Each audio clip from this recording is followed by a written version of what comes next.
அன்பிற்குரியவர்களே, பெருந்தலைவர் காமராஜரை பற்றி நீங்கள் கேள்விப்பட்டிருப்பீர்கள். பெருந்தலைவர் காமராஜர் ஒரு சமூக பங்காளியாக திகழ்ந்த காலத்தில் அவர் தன்னுடைய வாழ்வை இந்த உலகுக்கு வெளிப்படுத்தி காட்ட வேண்டும் என்ற ஒரு நல்ல எண்ணத்திலே தியாக வாழ்வு வாழ்ந்து, பிறருக்காக முன்மாதிரியாக வாழ்ந்து, ஒரு வரலாற்று சிறப்புமிக்க மனிதராக இந்த உலகத்திலே அவர் பணித்திருக்கிறார்.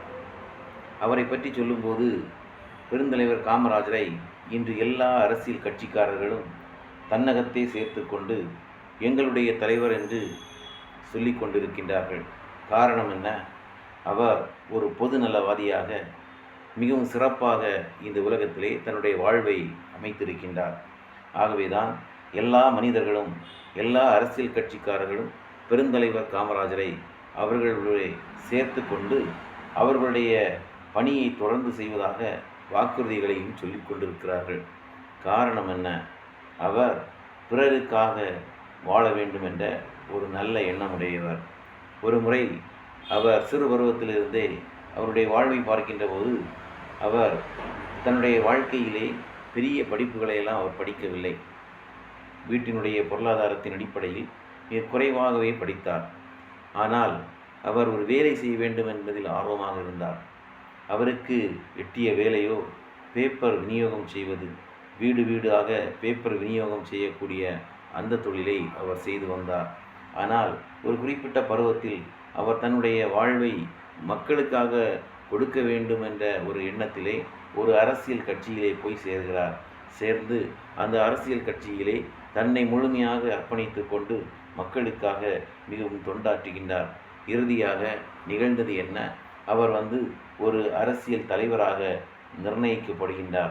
அரசியல் கட்சியினுடைய ஒரு கொள்கை பரப்பு பேச்சாளராக அவர் காணப்படுகின்றார். அவர் தன்னுடைய வாழ்வை தன்னுடைய அரசியல் கட்சியின் வழியாக மக்களுக்கு பிரதிபலிக்கின்றார். எவ்வாறு பிரதிபலிக்கின்றார்? ஒரு முறை அவருடைய தேர்தலிலே நின்று ஒரு தோல்வியை அவர் சந்தித்தார்.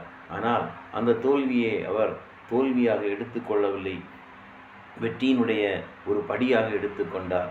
என்ன நடந்தது? அவருடைய வாழ்விலே அவர் ஒரு முதலமைச்சராக தேர்வு செய்யப்படுகின்றார். தேர்வு செய்யப்பட்ட போது அவருடைய இருக்கையை வைத்து அவர் என்ன செய்யவில்லை, அவர் இது கொள்ளலாம் என்று முடிவு பண்ணவில்லை.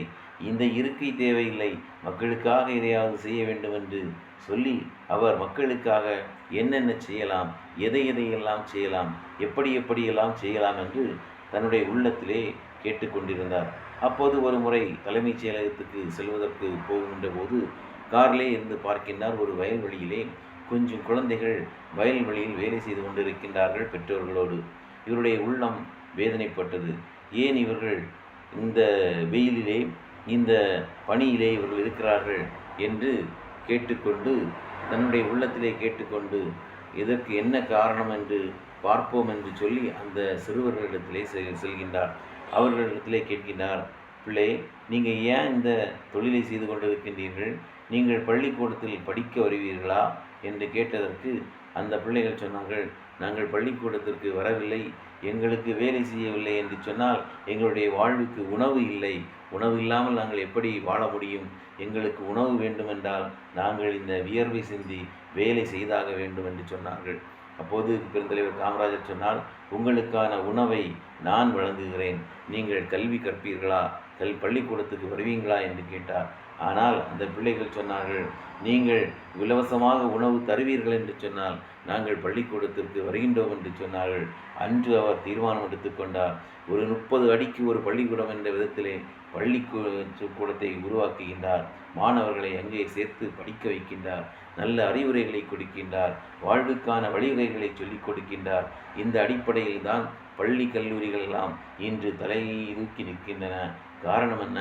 பெருந்தலைவர் காமராஜர் மதிய உணவு திட்டம், ஏழை பிள்ளைகள் திருமண உதவி திட்டம், ஏழை பிள்ளைகள் வாழ்வுரிமை திட்டம், இலவச சைக்கிள், இப்படியெல்லாம் இலவச புத்தகங்கள், இலவச துணிகள், இப்படியெல்லாம் ஏழைகளுக்காக அவர் தன்னுடைய வாழ்வை அமைத்து கொண்டார், வெளிப்படுத்தினார். எனவேதான் இன்று அவர் தலைமைச் செயலகத்தில் ஒரு முதலமைச்சருக்கு தகுதியான நபராக இருந்தது மட்டுமல்லாமல், இன்று உலகம் போற்றுகின்ற ஒரு உத்தமனாக அரசியல் கட்சிகளெல்லாம் அவரை தலைதூக்கி வைத்து கொண்டாடி மகிழ்கின்ற ஒரு பெருந்தலைவராக பெருந்தலைவர் காமராஜர் காணப்படுகின்றார். அவரை போன்று நாமும் தன்னலமற்று புறநல சேவையில் நம்மை அர்ப்பணிப்போம். நாமும் பிறருக்காக வாழ்வோம். இந்த உலகத்தில் வாழ்கின்றது ஒரு முறையாயினும் வாழ்த்தட்டும் பலமுறை என்று கூறி நன்றி கூறி முடிக்கின்றேன். நன்றி, வணக்கம்.